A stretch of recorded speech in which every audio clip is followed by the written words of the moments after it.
si la parte administrativa no está funcionando bien, en algún momento la parte deportiva va a sentir ese golpe.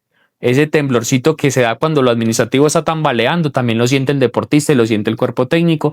Y podríamos hablar de varios equipos que ahora están viviendo una situación difícil por ese motivo. Pero cuando la parte administrativa está sufriendo una calamidad, un momento de crisis, sí también lo sufren los deportistas. Es una cadena, eso va encadenado. Viceversa, cuando hay una crisis deportiva, no necesariamente hay una crisis administrativa. Entonces, una sí es directamente proporcional, pero la otra no. Pero cuando un deportista entra en crisis, que es el actor principal de la película, porque hay que entender que el futbolista y que el entrenador son los actores principales de la novela, de la película, ahí el resto termina de ir mal. La mayoría de problemas de la institución rondan el tema presupuestal. Sí, hay una parte grande donde el mal manejo financiero, donde el mal manejo del presupuesto puede afectar drásticamente a una institución. Para hacernos una idea de cómo se conforma el presupuesto de un equipo de fútbol, ¿cómo sería? Bueno, vamos a hablar desde el deber ser y vamos a hablar desde la realidad. El deber ser es que el presupuesto, el 60% de los gastos operacionales sea más o menos el de la nómina salarial. Cuando hablo de nómina salarial me refiero a jugadores, cuerpo técnico y administrativos. ¿Sí? El 60%. El otro 40% de gastos son gastos logísticos, de indumentaria, de hidratación, de escenarios deportivos, de arrendamientos, de servicios, desplazamientos, todo esto. El otro 40%. Ahora, ¿cuándo empieza un presupuesto a no ser saludable financieramente? Cuando la masa salarial comienza a superar el 65, 70, 80%, porque todos tus gastos operacionales los estás dedicando a un solo rubro o a un solo ítem. Ahora vamos por el otro lado, los ingresos. En el fútbol hay 5 fuentes de ingresos principales al ecosistema antiguo, que vamos a mencionar algunas de ellas: las taquillas, las ventas de jugadores, los patrocinios, los derechos de televisión y todo lo que es el merchandising, todo lo que logran vender en camisetas y en souvenirs. De esos 5, quiere decir que los equipos no buscan como tal el premio económico que obtendrían de quedar campeón en determinada competición. No, ¿por qué? No cuentan con eso para nada. No, Chola, y te voy a explicar por qué. Porque son 20 equipos y uno solo es campeón. Si tú presupuestas esa fuente de ingresos, ese premio de campeón, posiblemente no lo logres porque la probabilidad es de 1 a 20.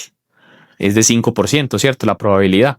Entonces es difícil colocarla en un presupuesto cuando la probabilidad es tan baja de lo que lo logres. Es como la venta de un jugador. Si tú en tu equipo vendes un jugador por año de los últimos 3 años, cuando tú pasas el proyecto a FIFA, a licenciamiento de FIFA, a la federación, te lo aprueba dentro del presupuesto, porque quiere decir que tú ya eres un club vendedor.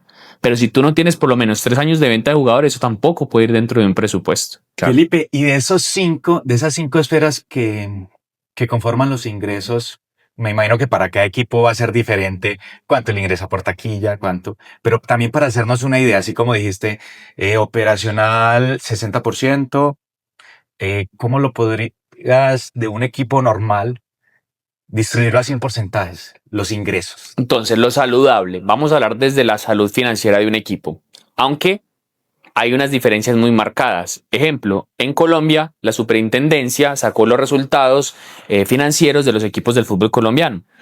Millonarios y Nacional tienen una cantidad de ingresos abismales por taquilla, porque venden abonados por encima de los 20.000. Millonarios acaba de tener a Falcao, que fue un arma en el buen sentido de la palabra para vender abonados y taquilla. Y en Nacional pues siempre han tenido esa tradición de abonarse al Atanasio Girardot. Entonces son equipos que en la parte de taquilla los ingresos son muy altos. Pero vamos a hablar nuevamente desde el deber ser y desde los promedios. Un equipo saludable financieramente, los derechos de televisión no pueden ser más del 50%.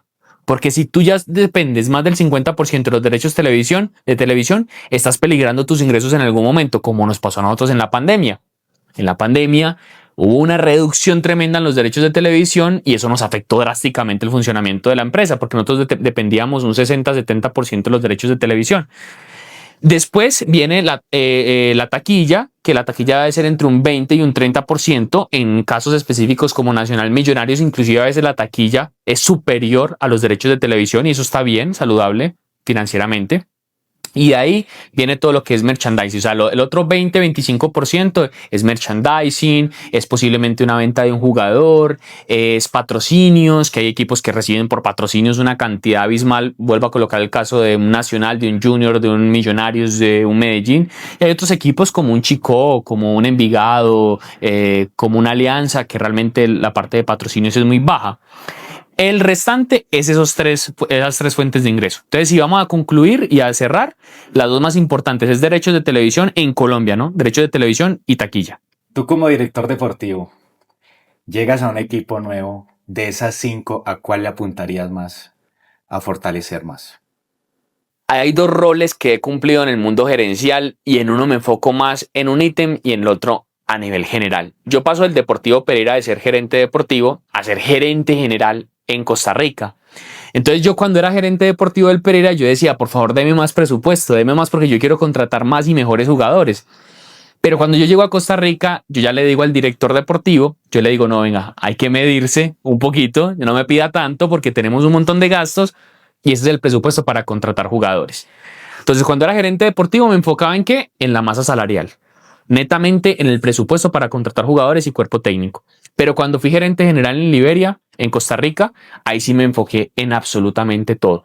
Todo lo que me pudiera generar ingresos en Costa Rica, tratábamos de potenciarlo a la enésima potencia para que eso nos repercutiera en mayores ingresos para la empresa. Y ahí, por ejemplo, ¿qué te sorprendió que tú dijeras, no esperaba estos ingresos? Y, oh, sorpresa, mira este informe. ¿En qué aspecto? En Iberia, por ejemplo, en Costa Rica. No, en Costa Rica los derechos de televisión son muy altos. Imagínense que en Costa Rica son alrededor de unos 5 millones de habitantes y son 2 equipos en primera división. Y nosotros recibíamos más ingresos de derechos de televisión en Costa Rica que en Colombia. Y en Colombia somos 50 millones de personas. Y en Colombia somos 20 equipos en la primera división. Y nosotros recibíamos en Costa Rica más ingresos por derechos de televisión que en Colombia. Eso es una locura. Porque la población es el 10% de la colombiana. Eso me sorprendió. Y me sorprendió mucho que para hacer una liga que no está dentro de las más top de Latinoamérica, aunque es la más importante de CONCACAF, sacando Canadá, Estados Unidos y México, paga muy buenos salarios a los jugadores. Entonces, para colombianos, para argentinos, para brasileños, el mercado costarricense es un mercado muy atractivo. Más allá de eso, creo que todo oscilaba dentro de lo normal, todas las otras fuentes de ingreso.